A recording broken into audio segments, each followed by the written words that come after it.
2011년 6월 21일 오전 10시 45분경 금산경찰서 112 상황실로 다급한 무전이 들어옵니다. 지원바람, 범죄의심 용의자, 검문 불후 도주 중. 이 거동 수상자를 대상으로 부신 검문을 하던 중에 검문받던 한 남자가 갑자기 도주를 해서 긴급하게 지원 요청이 들어온 상황이었습니다. 말 그대로 이제 거동 수상자니까 보기에도 뭔가 좀 수상한 게 보이니까 이렇게 검문을 했겠죠. 그렇죠. 경찰분들 눈에 들어왔겠죠, 그런 게. 그럼 일단 도주했다는 그 남자는 잡았나요? 곧장 인근 파출소에 있던 지구대원들이 투입됐지만 도착했을 때는 이미 야산 어디론가 도망친 후라 한 발 늦은 상황이었습니다. 도망친 이 남자를 왜 검문을 한 거라고 합니까? 보통 아침마다 지구대원 2명이 동네 순찰을 도는데 그날 한 아파트 단지 바깥에 주차돼 있던 차량 한 대가 대원들 눈에 띈 겁니다. 몇 주간 그 자리에 방치돼 있던 승용차였는데 그날은 뒷좌석에 문이 열려 있고 남자 한 명이 앉아 있었다는 거예요. 근데 입고 있던 옷도 좀 깨재재하고 아파트 주민 같지 않아서 부신 검문을 했다고 했습니다. 지구대원분들이 다가가서 말을 걸었을 때 이 남자가 갑자기 도주한 그런 상황인 건가요? 아닙니다. 처음엔 검문에 잘 응했다고 했습니다. 대원들이 여기서 뭐 하시냐 물었더니 이따가 여기 아파트에 사는 친구 만나기로 해서 친구 차에서 기다리는 중이라고 했다는 겁니다. 친구 차. 근데 아까 전에 그 오래 방치돼 있던 차라고 일단 했는데. 그러게요. 근데 왜 차에서 기다리지? 보통 밖에서 기다리는데 더군다나 6월 달이라고 했잖아요. 그러면 추울 때도 아니죠? 아니죠. 네. 근데도 밖이 아니라 방치된 친구 차에서 기다린다? 그 친구가 누군지 아파트 몇 동 몇 호에 사는지 구체적으로 더 물었는데 남자가 친구 이름은 물론 사는 주소까지 술술 얘기했다는 겁니다. 심지어 신분증을 달라는 말에도 순순히 꺼내 보여줬다고 했고요. 신분증까지? 그럼 신원 파악은 이미 된 거고. 근데 도주를 할 이유가 없는 것 같거든요, 지금은? 이게 신분증까지 주고 얘기도 나눌 정도면 꽤 많은 대화를 했을 텐데. 그렇죠. 그럼 언제 도망을 갔다는 거예요? 지구대원 한 분이 남자와 얘기를 하는 동안 다른 한 분은 남자가 있던 차량 안을 살펴봤다고 합니다. 지구대원이 차 안에서 무언가를 꺼내는 순간 남자의 눈빛이 바뀌었다고 합니다. 뒷좌석에 웬 스포츠 가방 하나가 있어서 무심코 꺼냈는데 가방. 남자가 이걸 보더니 갑자기 불안해하기 시작했다는 겁니다. 그래서 가방을 열어도 되겠냐 묻고 열었는데 상상치 못할 물건들이 쏟아져 나온 거죠. 불안하다, 불안하다. 불안한데. 밧줄, 수갑, 도끼, 과도 같은 물건들이 줄줄이 나왔다고 했습니다. 수갑, 도끼? 도끼까지요? 스포츠 가방에 그런 걸 왜 갖고 다니는 거지? 줄에 수갑은 또 뭐야? 그러니까요. 그런데 그게 그 남자의 가방이었던 거예요? 네, 본인 가방이라고 했답니다. 그래서 이 물건들은 다 뭐냐고 하니까 자기가 연극을 하는 사람인데 연극할 때 쓰는 소품들이라고 했다는 거예요. 바로 그때입니다. 태연한 척 대답을 하던 남자가 갑자기 앞에 있던 지구대원을 세게 밀치고 미친 듯이 달리기 시작합니다.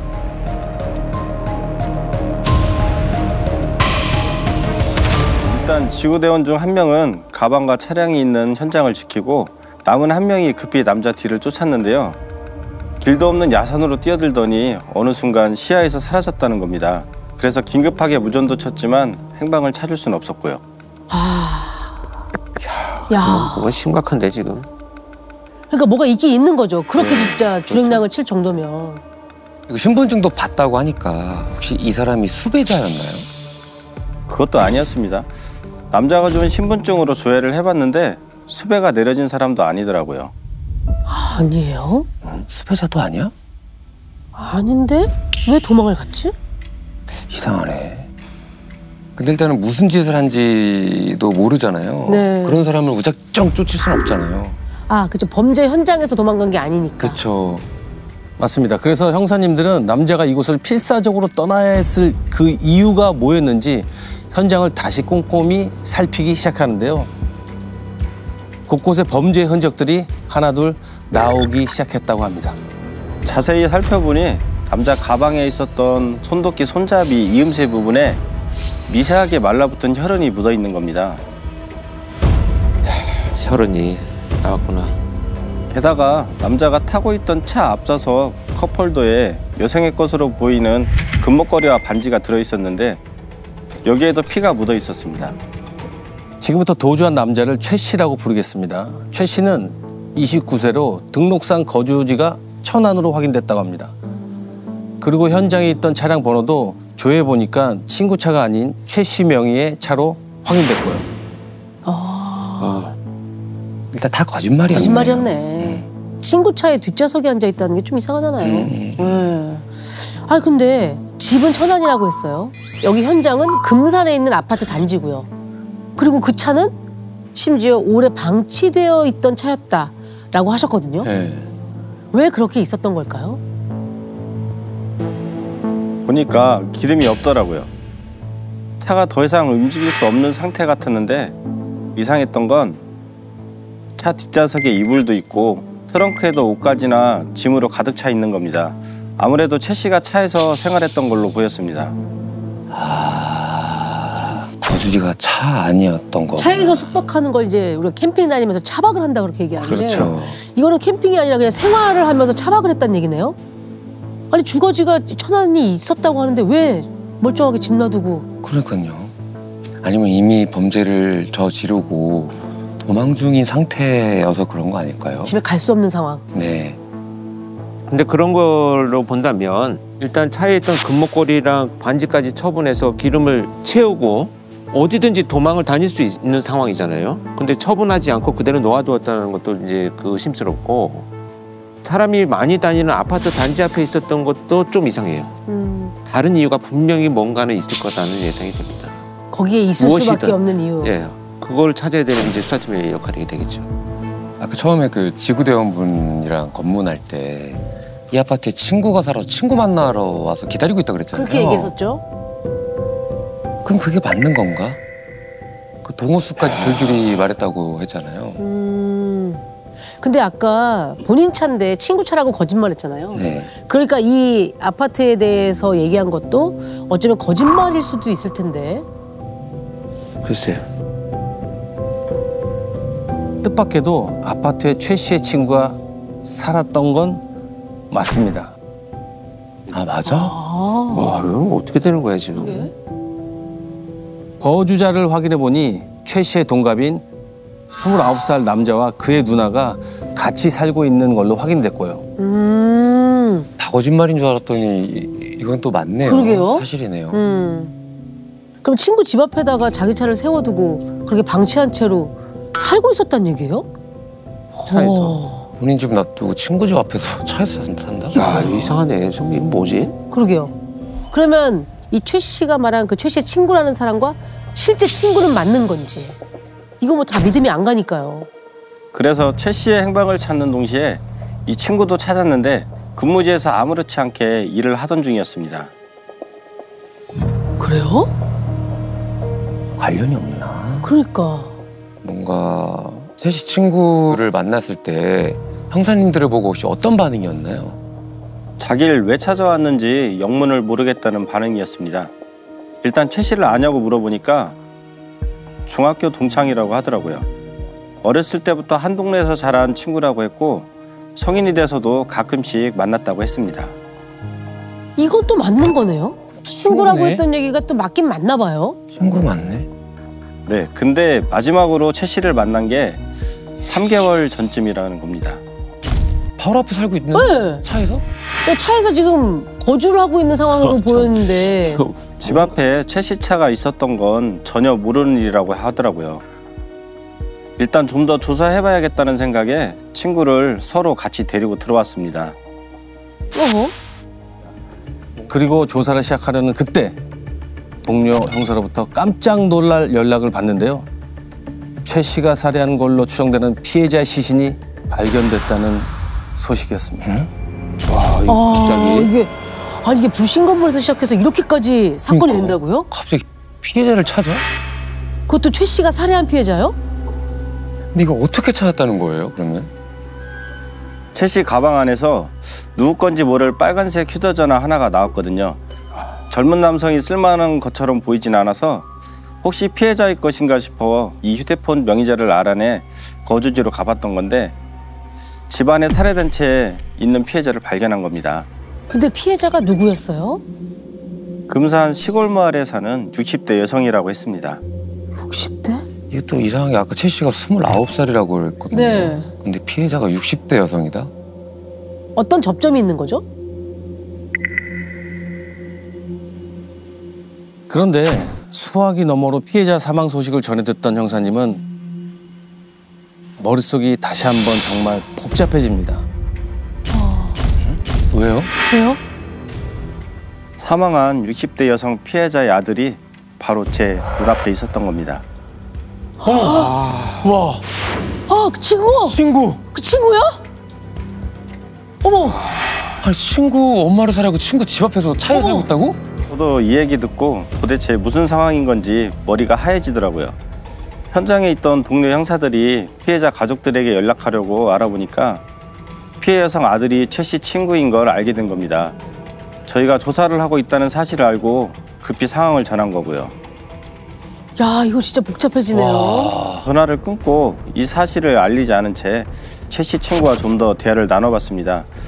근데 뭔가를 숨기고 있다거나 거짓말을 하고 있다는 생각이 들진 않더라고요. 최 씨와는 몇 달에 한 번씩 보는 평범한 친구 사이라고 했고 특히 어머니의 상황에 대해서는 전혀 모르고 있는 눈치였습니다. 그렇지. 아유, 그래. 저도 어떻게 말을 꺼내야 할지 입이 안 떨어지더라고요. 일단 그냥 집으로 보낼까 아니면 그냥 지금이라도 말을 해야 하나 고민 끝에 결국 소식을 전했습니다. 처음엔 믿기지 않는지 벙져 있다가 그 자리에 주저앉아 대성통곡을 했습니다. 진짜 벙쳐 있을 수밖에 없을 것 같아요. 갑자기 내가 경찰서 가서 조달받는 것도 황당한데 거기서 어머니가 갑자기 돌아가셨다? 지금 무슨 소리를 하는 건지 납득이 안 갈 것 같아요. 그렇죠, 그렇죠. 예.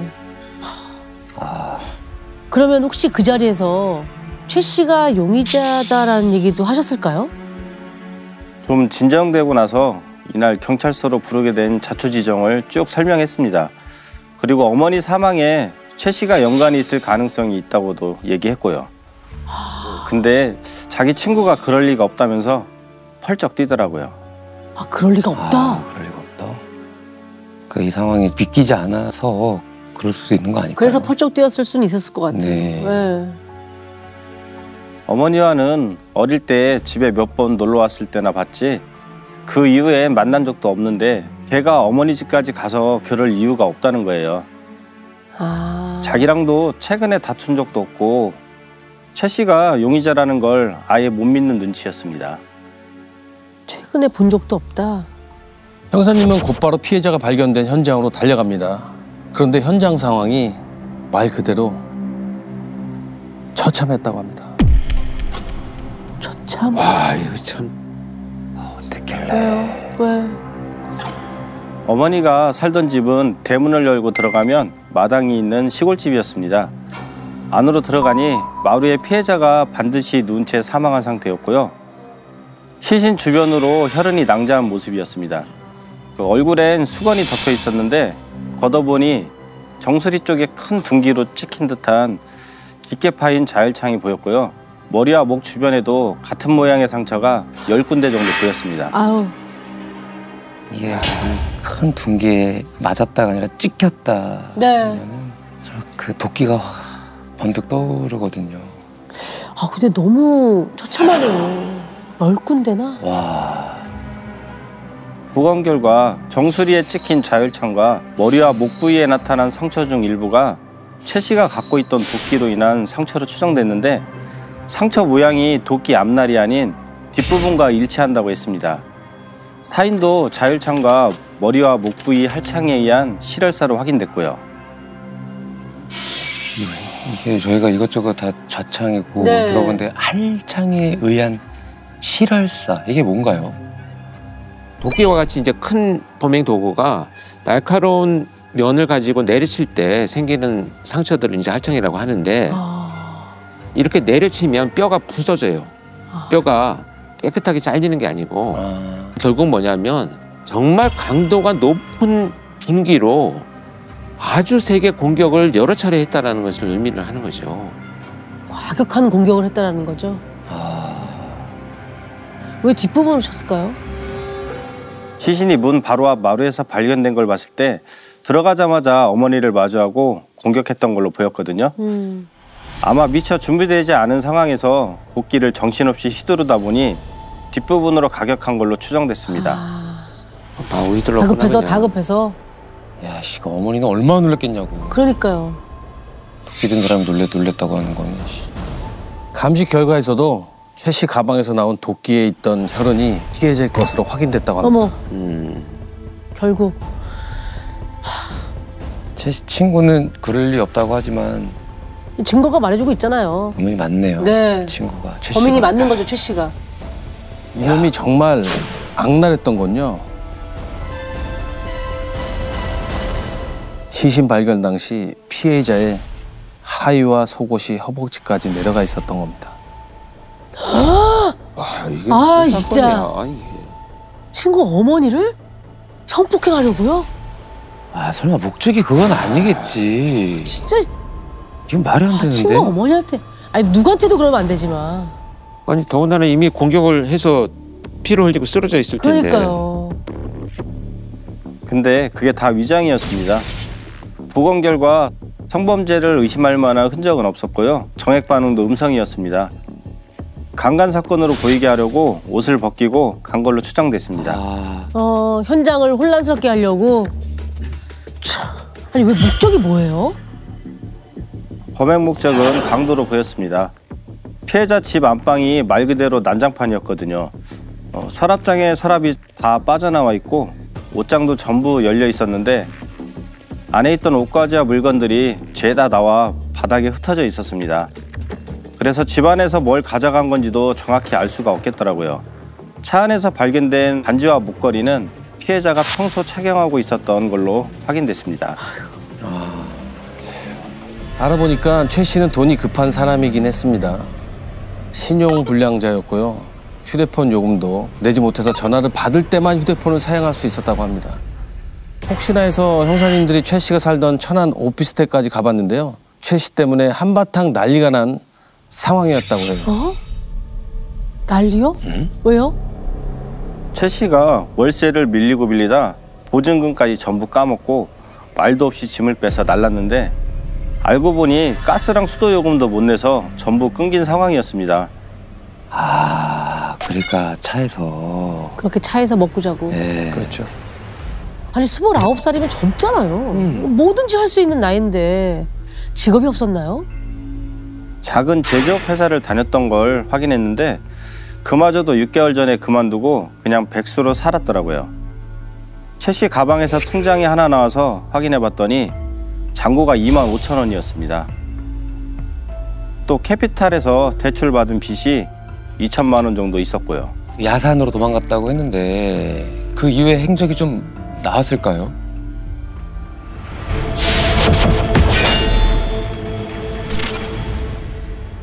도주 직후 최 씨가 휴대폰까지 꺼버려서 도무지 어디로 이동한 건지 위치가 나오질 않았는데요. 뜻밖에도 최 씨 통장 기록에서 도주 직후 대전으로 간 게 확인됩니다. 통장에 뭐가 그럼 나오나요? 그러니까요. 네. 아까도 뭐 돈도 얼마 없는데. 대전에 있는 한 은행에서 통장에 있던 돈을 인출한 걸로 확인됐습니다. 총 3만 원을요.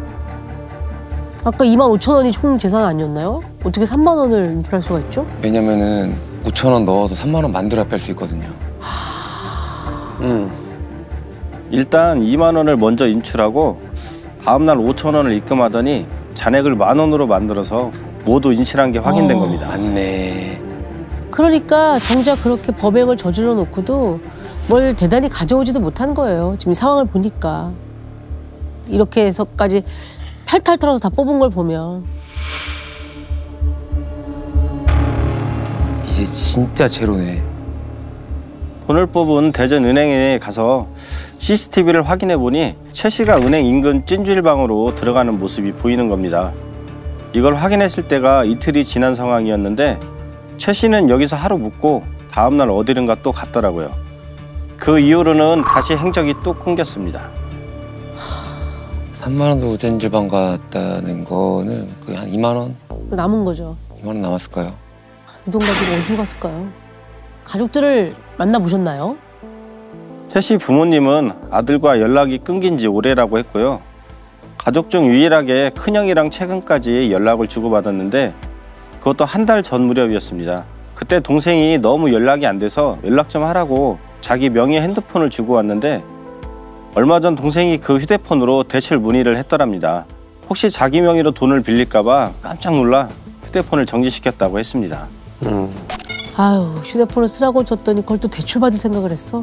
아까 좀 돈을 벌 수 있는 나이인데 왜 아니, 그랬을까? 그러니까요. 근데 그 대전으로는 왜 갔을까요? 그쪽에 연고가 있었을까요? 작은 아버지 집이 대전이었습니다. 그 집에 최 씨 또래 사촌형이 하나 있는데 그나마 마음을 터놓은 사이 같더라고요. 잘하면 이 형을 만나러 올 수 있겠다 싶어서 최 씨에게 연락이 오면 알려달라고 단단히 포섭을 해두고 형사들은 대전 지역 노숙인 쉼터와 무료 급식소, 터미널까지 최 씨가 숨을 만한 곳은 전부 뒤지고 다녔습니다. 근데 어디 있는지 정말 코빼기도 안 보이더라고요. 다행히 사촌형에게 전화가 옵니다. 이때가 최 씨 도주 후 열흘이 더 지난 시점이었는데요. 형사님, 동생이 쪽지를 남기고 갔어요. 내일 자정에 온대요. 형, 나야. 내 사정 얘기 들었지? 내일 밤 12시에 가지러 올 테니까 가방에 현금 20만 원이랑 먹을 거 그리고 옷 몇 벌만 넣어서 문 앞에 좀 걸어놔주라. 이런 부탁해서 미안해, 형. 그래서 최 씨가 약속한 날 오후부터 집 근처 주요 골목에 차를 대놓고 잠복을 시작했습니다. 시동을 꺼놓고 자정까지 숨죽이며 기다리는데 자정 10분 전쯤 정말 저 멀리 골목에서 남자 한 명이 걸어오는 게 보였습니다.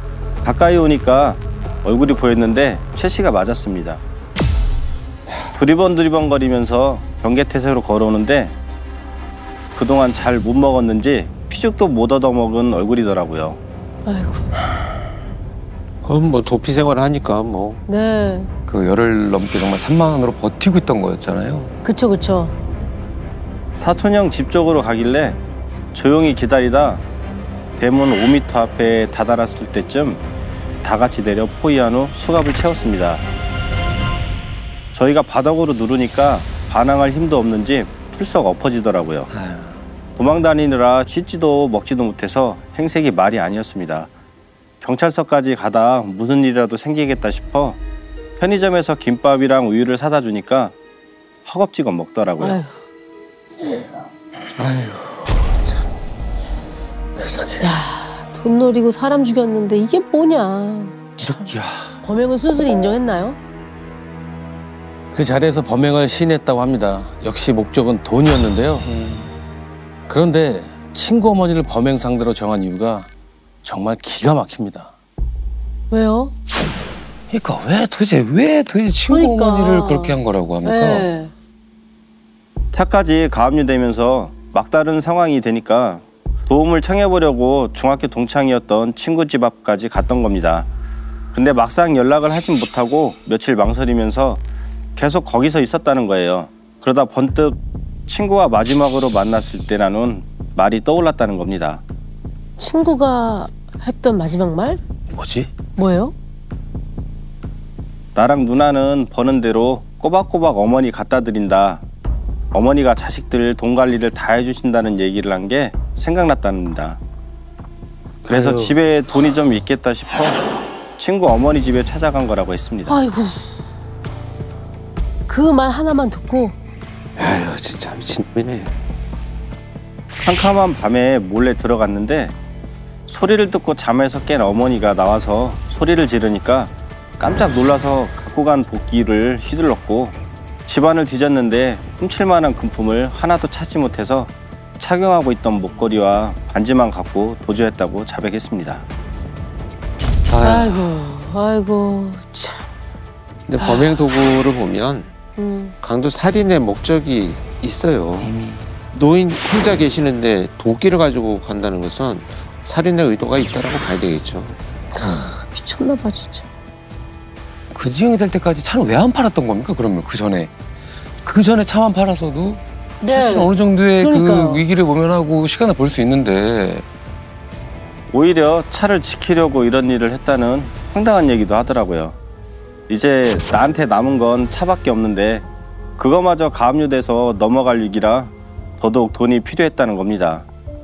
아유 무슨 소리냐. 아이고, 이게 무슨 말이 되는 말도 안 되는 소리야, 이게. 소리야. 친구의 어머니 이렇게 무차별하게 살해를 해놓고 왜 친구 집 앞에 차를 대놓고 있어요? 너무 소름 돋아. 진짜 단순히 기름이 없어서? 일단 범행 후 정신없이 차로 돌아왔는데 정신이 좀 드니까 내가 정말 갈 때까지 갔구나 싶어 술 마시고 자살하려고 했답니다. 그런데 막상 방법을 찾지 못하고 그냥 차에 있던 거라고 했고요. 실제로 차에서 소주 2병과 부모님께 죄송하다는 내용의 유서가 발견됐습니다. 친구 어머니 죽여놓고 자기 부모님한테 죄송하다고 써놨다고요? 그게? 말도 안 되는 소리지. 근데 처음 잡힐 땐 꼴이 말이 아니었는데 조사받는 동안 밥 때만 되면 밥을 어찌나 잘 먹는지 검찰 송치될 때 살이 포동포동 오른 모습을 보고 마음이 씁쓸했습니다. 아이 재판 결과는 어떻게 됐어요?